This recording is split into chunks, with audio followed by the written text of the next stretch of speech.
Welcome to another exciting episode of School of Hollywood podcast.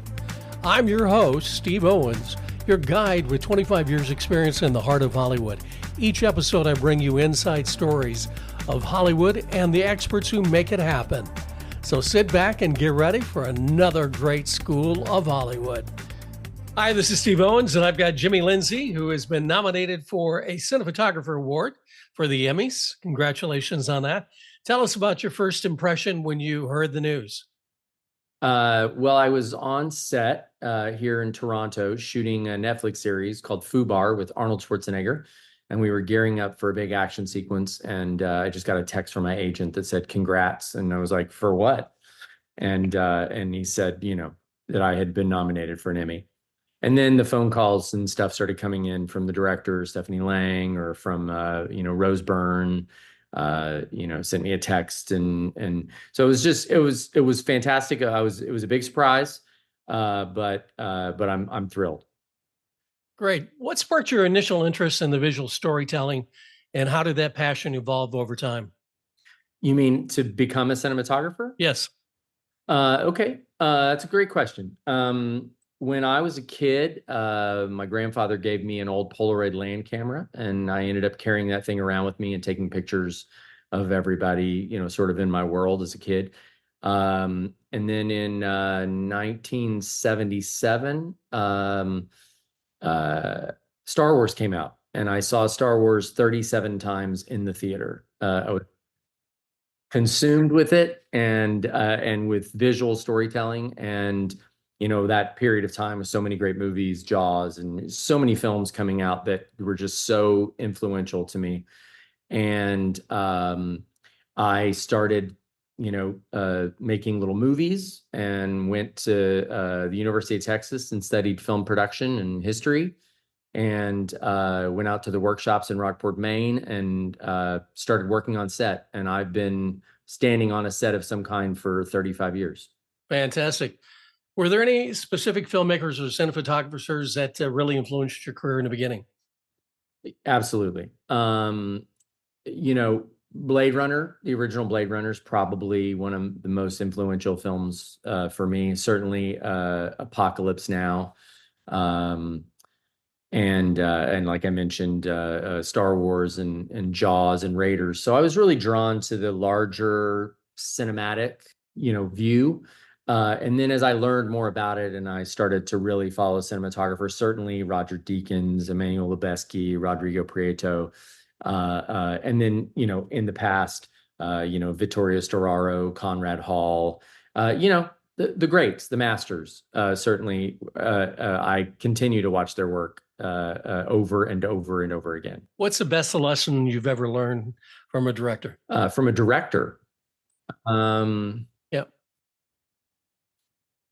I think spending time, I did the film Rushmore as a second assistant cameraman, and being around Wes Anderson in sort of his early days. He had only done Bottle Rocket, and Wes sat down with me and he said, "Hey, I want to talk about this scene and I want to know what you think." And he asked me some questions about the character, and I answered the questions. And as he walked off, I thought to myself, wow, he must really think a lot of me. Like he's asking me these big questions and I'm just the second AC. And then the very next person he passed on the sidewalk, and he stopped and he asked him the exact same question. And that, without knowing that he was teaching me this, what it really told me is that great ideas come from everywhere. And filmmaking is a collaborative process. There's not really an auteur. There's a group of people, a group of artists who are passionate and who, if given the opportunity, can make something much more amazing together than they could make on their own. Your body of work spans from different genres, from action, comedy to sci-fi. How do you adapt your visual style to fit the tone of such diverse projects? I really believe that most of the answers come from the script. Most, if not all of the answers come from the script. So when I first get a script, I really break it down, and I just read it for the sheer enjoyment of reading the script. And then I read it as a second pass and really start thinking about and breaking down how I would shoot it, characters, the locations, like what visual references might I tap into, whether they're another film or a book or a painting. And then you have that meeting with the director, and then they enlighten you on their vision. And I think those two things combined together answer most of the questions. Should this be anamorphic? Should it be spherical? Should it be a spherical 185, or should I do, a more of a Super 35 format like most of Cameron's films? Do I want to use vintage glass? Do I want to shoot this with something really crispy and sharp like a Master Prime? Like, what do I want to create a lot of depth of color, or do I want a very monochromatic project? I think the script really, really tells you what to do. What originally drew you to physical with Apple TV?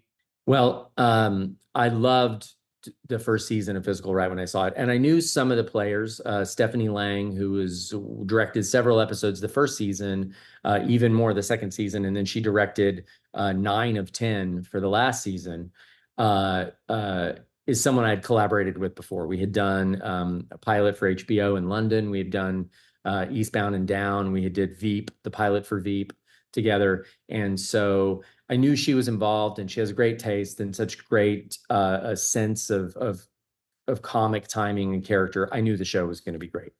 And then I really love the visual style. To be honest, I love what Craig Gillespie directed the pilot, and Paula Dobro was the DP. And I thought the style that they brought to the show was really dynamic. And of course, who doesn't love Rose Byrne? So to me, that combined with, I grew up in the 80s. So that time period is really my wheelhouse. And I'm just drawn to it visually. I love the music. I love the style of it. The clothes weren't always the greatest, but they're certainly iconic. And so really everything about the show drew me to it. You did 10 episodes of Physical on Apple TV. How do you keep the continuity between a previous director or cinematographer in there? Is there kind of like a Bible that's like the writers have the Bible for scripting what's going out? Well, that is something I would normally create if I were the first DP in the door. There wasn't one, or at least not one that was handed to me. But I watched the show both seasons several times. And I had the good fortune of DPing all 10, and Stephanie did 9, and then one of the episodes was done by Annie Weissman, the showrunner, and she did episode 9 and just did a beautiful job. And of course, the material is so personal to her; it was really wonderful. To keep the continuity, for me, it's more about putting things in the categories of the things that I really love, that I feel are crucial and integral to the style and the look and the feel of the show. And you have to keep those. And then the things that I feel, okay, I think I could improve on that. I think I would maybe approach it from this standpoint. There's a specific on this show, which was the lenses. In the beginning, Paula had wanted to shoot the show on B series.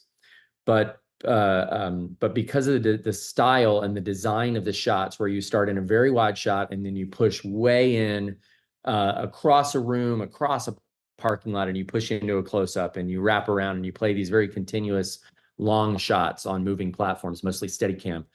The B series weren't ideal because the minimum focus is very deep. And so you can't really get to the close-up you want if you want to be on a 50, let's say on a 50 millimeter. Which was really the workhorse of the show. So Paula ended up shooting, as I understand it, a lot on the T series, modern Panavision anamorphic with a great minimum focus and a faster T-stop. I think they're 2.3s, but still a classic anamorphic lens. Season 2 shot on C series lenses, which are actually some of my favorites, but I just didn't think they were as great for the show as the B series and the T series. So I went to Dan Sasaki at Panavision, as I do often, and I said, I really want to shoot with Bs, but the minimum focus is a problem. And he said, yeah, that was a problem on season 1. And I said, well, what can I do? Can we come up with something else? And he said, what if I took the front elements off the B series and I put them on the T series? And now you have the T series modern dynamics, and you have the front element that gives you all the flare characteristics and the creamy, diffused bokeh, everything that you have. And that's what we did. And that's what we shot the show with those lenses. So that was one of the major changes I made, was to use this hybrid lens, which I think was the best of both worlds. And then I was fortunate enough to have the key grip and the gaffer who shot season 1 with Paula. They wanted to come back to the show, and Russell Eyre and Paul Perkins, just amazing artists. They just really know how to shape light, and we hit it off right away. And I got to tell you, I wouldn't have the nomination without those guys. I mean, just hands down, a really fantastic lighting team. Fantastic. How do you think the role of a cinematographer has evolved with the rise of streaming platforms and digital medium? Well, certainly we're expected to deliver the look of a feature film in a very short period of time. Streaming and the sort of short attention span of, all of us, of everybody, has created a situation where you have to get the content out and you have to move really quickly. But also, you're compared to Marvel movies or whatever, big budget movies. So you really have to, even on a 10-day schedule, you have to deliver something really, really fantastic in a short period of time. And I think that's one of the biggest effects. And certainly the technology, the lighting technology and the camera technology allows us to move faster, but it still many times doesn't seem fast enough. Like, we really have to put the pedal to the metal. And I think that's an effect of dropping all 10 episodes, on an audience, where they can binge it, and in a weekend they've watched, 8 months of your hard work. So it really definitely turns up the heat. What advice would you give to an aspiring cinematographer who's just starting their career? I would say that you should always be shooting, and it doesn't matter what you're shooting. You can't be a writer if you don't write, and you can't be a cinematographer if you don't shoot. You can study a lot of things. You can study lighting diagrams. Certainly, there's a lot of things. When I was coming up, you just learned everything on set. That was one of the reasons why I was so keen to get into the ASC, which I did in 2016. And it's because most of the amazing cinematographers that I stood next to as an assistant, pulling focus or operating, they were all in the ASC, and they were my education. Their knowledge, they were kind enough to share, and I could watch what they were doing firsthand. Now you can Google, you can get on YouTube, and you can watch a bunch of lighting tutorials. You can see all the new gear. You can get your hands on it. For not very much money, you can buy a pretty great camera. So it definitely is a different world. And so I would say to somebody coming up, you use what you have that I didn't have. When I wanted to touch a camera, I had to drive 4 hours to a rental house and hope they would let me put my hands on the camera, and usually they wouldn't. So you had to get on a set and work your way up, and finally someone would let you touch the camera or touch the lenses. And it was a long, long process, which is why I've been doing it for 35 years, because you had to work your way up. And a final question for you. How do you feel when you take your own selfie on a phone? Do you analyze everything that goes on? That's a good question. I certainly, my knowledge of photography, I certainly put the camera in the right place. I'm not young anymore. And so, I put the camera where I think I might look the best. But to be honest, usually at the end of the day, I try to give myself a break from focusing on all things photographic and cinematic, and just sort of appreciate things for the way they are, because there's a philosophy I subscribe to called the perfection of imperfection. And I think if we choreograph every single thing in a movie, it doesn't feel real. It doesn't feel like something you can relate to. I think there has to be a certain amount of the human condition, a certain amount of imperfection in something for us to love it. And so I try as hard as I can to put my focus on when I need it, and to turn it off when I can. Your point is very valid, especially looking at the internet, where so many people are so into looking at their photos and making sure they've got the filters and everything on it, and their life is no longer real. And so that's a very valid point. And I really wish you the best of luck. And I look forward to seeing you on the stage at the Emmys, getting your award. Well, thanks so much. I appreciate the time, and I'll be listening. All right. Thanks. Hope you enjoyed our latest School of Hollywood. If you did, please give us a like and tell your friends about the podcast. Be sure to follow us on Instagram at School of Hollywood. Until next time, every day is a new opportunity in Hollywood.